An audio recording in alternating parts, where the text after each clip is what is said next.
So, just the last two questions. What would you consider the best or most crucial elements of good video game design? Appealing, entertaining gameplay is absolutely critical. You know, I mean, you can have great graphics, you can have wonderful sound, you can assign cool bands, all that kind of thing. Music. You know, but it doesn't matter if the game's not enjoyable. You know, people will tolerate inferior graphics. I mean, you know, hey, we played video games on the Atari 2600. I still love those games. I love the graphics, the style. And you know, they entertain people purely through the quality of their gameplay, and they were very well tuned, very well designed. Yeah. So you know, entertaining gameplay is absolutely essential to a successful video game. Yes. And then, generally speaking, a high degree of polish within whatever limits you have. So, you know, you may be restricted by technical limitations to low resolution graphics or mono sound or something like that, but if you polish your game as high as you can, that will help a lot. I mean, I have a basic principle that if you can't do it well, don't do it at all. Yeah. You know, putting in stuff that is broken or ugly is just a bad idea. You know, get it right or leave it out. Right. And I think the finest games are the ones that are polished to that degree. You know, the ones that are the BioShocks and Maddens and even Tetris. Tetris is extremely simple, but it does what it means to do. Extremely addictive.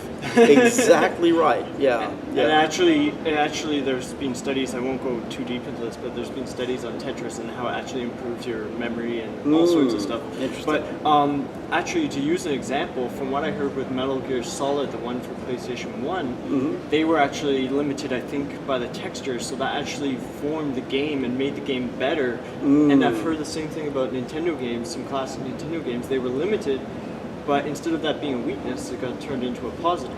So it is possible, yes, to find strength in constraints. Yes. It sort of helps you be more focused, maybe. Yes, I agree. Right. You know, if you have all the freedom in the world, sometimes you can get lost or get too involved in other things and lose your focus. Exactly. I totally agree with that. You know, the Atari 800 and 400. You know, they had 4K of ROM. Yeah. They had 128 bytes of RAM. Yeah. That was absolutely all. But they were still wonderful games because people didn't get lost in other stuff.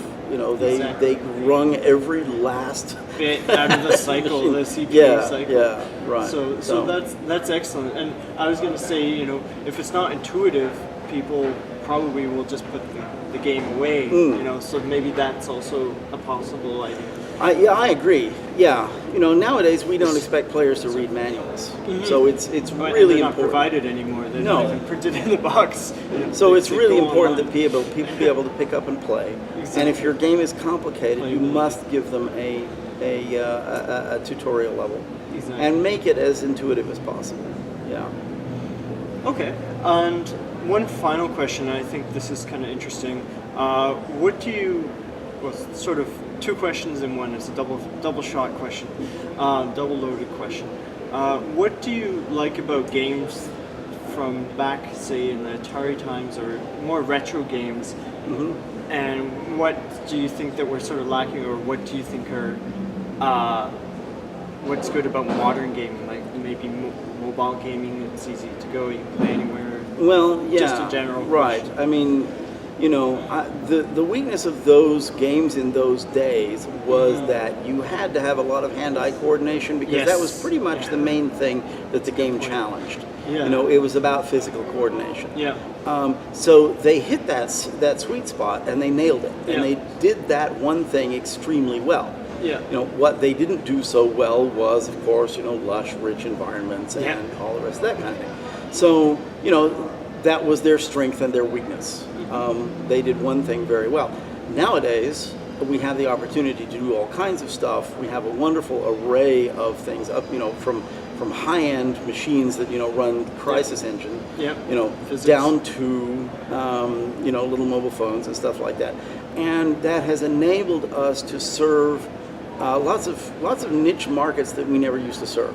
So now we can make games for people that love stories. We can make games for people that love puzzles. We can make games for people that love hand-eye coordination challenges. You know, we can really serve a broad array of players, and that's very exciting for me as a designer.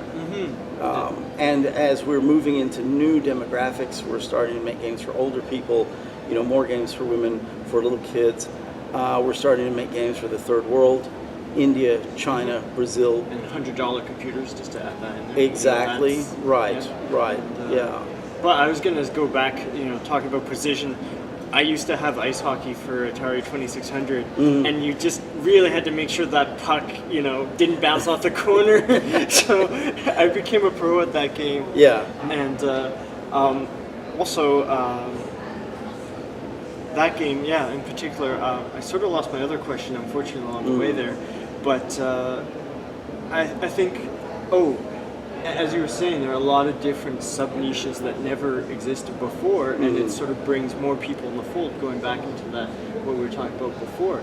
You know, there's now Cooking Mama, which you wouldn't think would be fun to play when you just hear the idea, but once you start playing it, you know, or Katamari Demon Slayer, that was a game I've been thinking for pretty much this whole interview. Exactly. You know, ideas that just came out of nowhere that you wouldn't think would be fun to collect cows and all sorts of objects, but it works. So.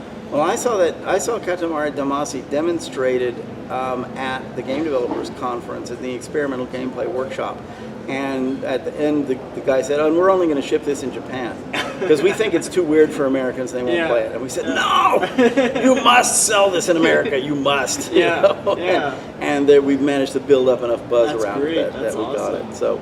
Yeah.